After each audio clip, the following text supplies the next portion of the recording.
for joining me today. We have S63 towed into the shop. It's have a misfire on the left bank.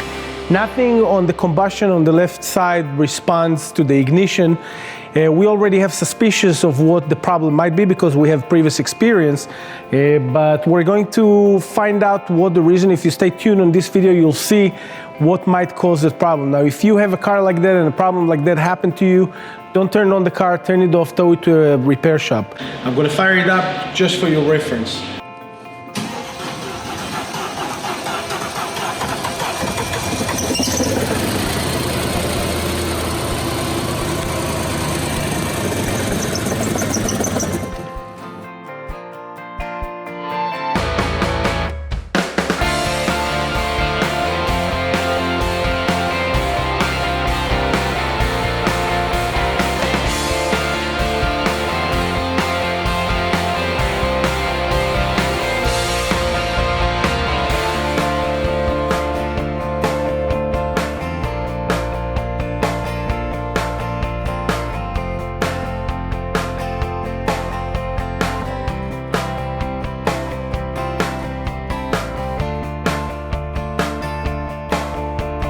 One more problem that we found, let me show over here. The cam adjuster, the sprocket that actually tied to the timing with the crankshaft, if you can see from the side, it's shifted.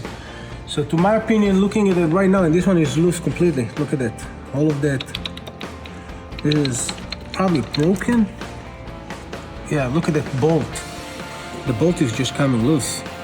But this sprocket is completely bent sideways. What I think happened is that this cam is not even moving. So when the car is working, the noise that you heard when we spinned up the car, that you heard the noise, it came up from this camshaft spinning on the gear, and the gear is spinning, but the camshaft is not moving.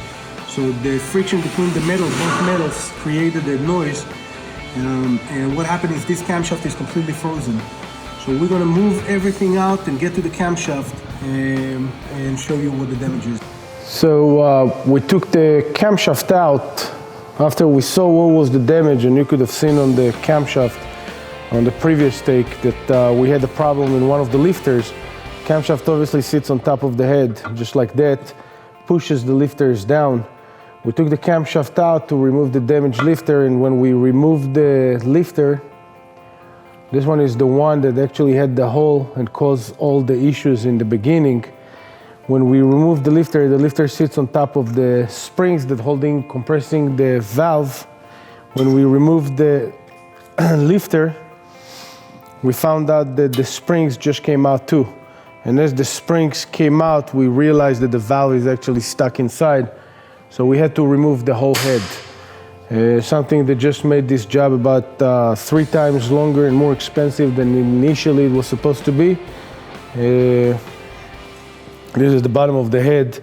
I don't know if you can see on the video, but you can see that this valve is poking out and cannot be removed. We're gonna have to send the head to the machine shop and see if we can fix this head, change the valves, put everything back together. But this is what happened to this lifter, and that's how a lifter is supposed to look like. It's supposed to be straight.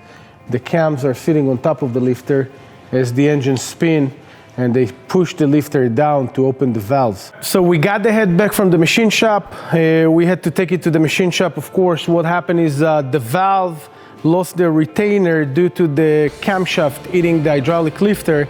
It also broke the retainer from the valve, and what happened, the valve fell inside the combustion chamber. I don't know if you can see, but you can see how the valve is completely bent, fell into the combustion chamber. The piston came up, beat it down, and bent it inside on the head. So we took the head to the machine shop. We've done compression test. We replaced the valve. We've done a valve job on that. Of course, we resurfaced the head. Now we got about $3,000 worth of parts. Of course, we got new camshaft sprockets. We got the hydraulic lifters, head gaskets, a bunch of different parts that's gonna go inside to install. Brett's gonna help me do the installation. Stay tuned. We'll speed the installation so you don't have to waste too much time to look at everything. We'll speed it up and fire up the car and see what happens.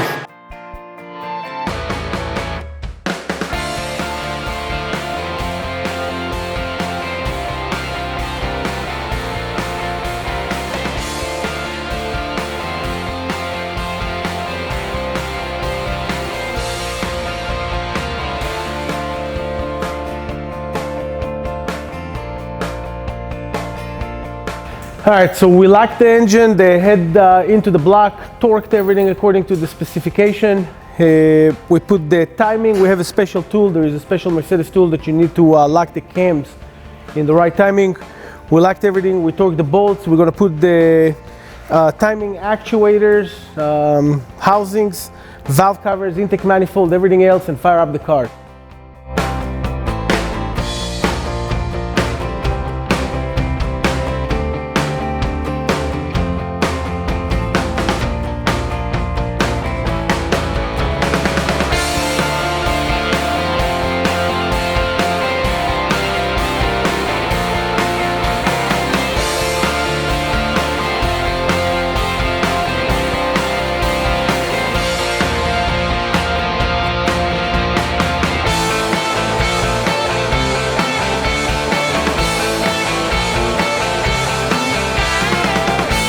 Okay, we finished everything. We put all the fluids we need to put. We're about to start the car. All right, fire it up.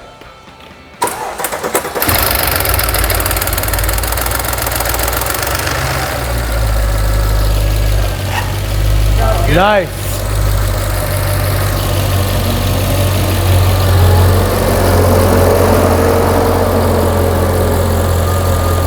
Okay, so the noise you've heard at the beginning when we just fired it up was the oil climbing actually into the lifter, closing the gap. Another great AMG engine partial rebuild from Mercedes-Benz Techs. Thanks for joining me. Thanks for watching the video.